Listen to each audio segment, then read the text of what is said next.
Bienvenue à un nouvel épisode de Médecine in 3 minutes. Comme d'habitude, on va droit au but. Le sujet est expliqué d'une manière brève, claire et souvent illustrée. Allons-y. Le sujet d'aujourd'hui est à propos de l'otite externe. Alors, dans ce chapitre de l'otite externe, il existe deux types en fait d'otite externe. Celle qui affecte le conduit auditif externe, c'est l'otite externe aiguë, et il existe une deuxième forme qu'on appelle la forme maligne, et cette fois-ci elle touche l'os temporal. Ici, c'est une présentation du conduit auditif externe avec le pavillon de l'oreille et l'oreille moyenne. Donc, l'infection, elle va affecter cette partie. Alors, ce type d'otite du canal auditif externe, on l'appelle également l'otite du nageur.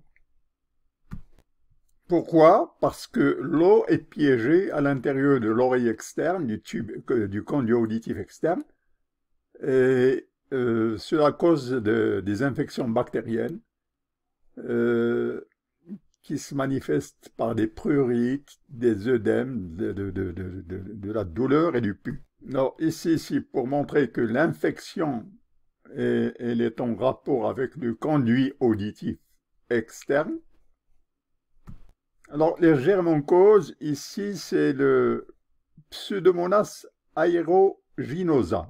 Alors, il faut rappeler que ce Pseudomonas aeruginosa, on le rencontre aussi dans des infections respiratoires interstitielles chroniques telles que la fibrose kystique du pancréas. D'autres germes peuvent être en cause, tels que le proteus, le Staphylococcus aureus et le Escherichia coli. Mais dans certains cas, le diagnostic peut être un peu compliqué quand il s'agit d'infections mycosiques, fongales. Alors c'est toujours une otalgie, une douleur auriculaire qui s'accompagne d'une œdémation, d'un gonflement. Le diagnostic, il est établi généralement par otoscopie, si la douleur permet de placer l'otoscope. Et à ce moment-là, cela permet de visualiser l'érythème de la membrane tympanique et cette bosse, ce gonflement, cette déformation de la membrane tympanique.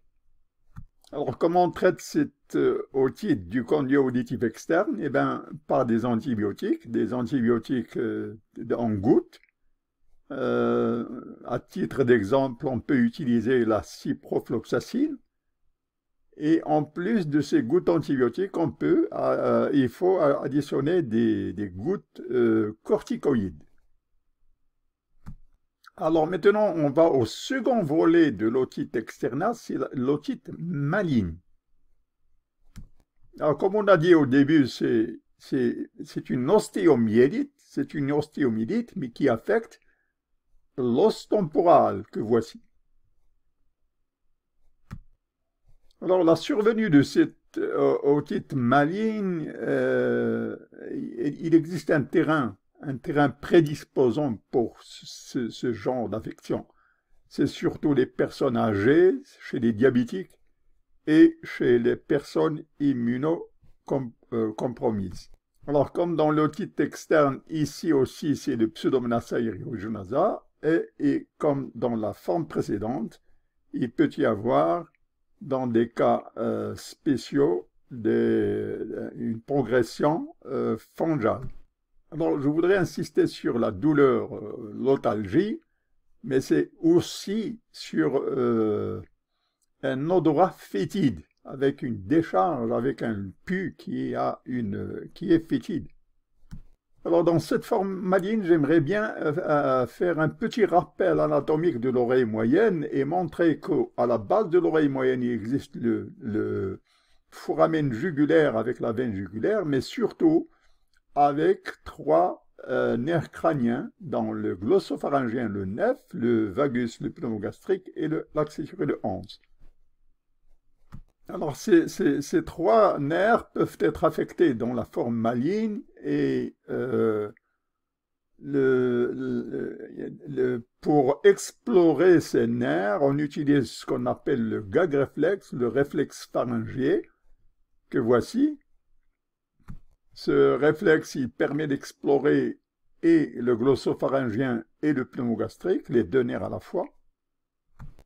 Alors, un signe pertinent pour l'exploration du nerf pneumogastrique, du vague, c'est cette déviation de l'uvula, de la luette, qui se déplace vers le côté opposé de la lésion. C'est-à-dire que si on a la lésion de ce côté, eh bien, la luette va se déplacer vers ce côté.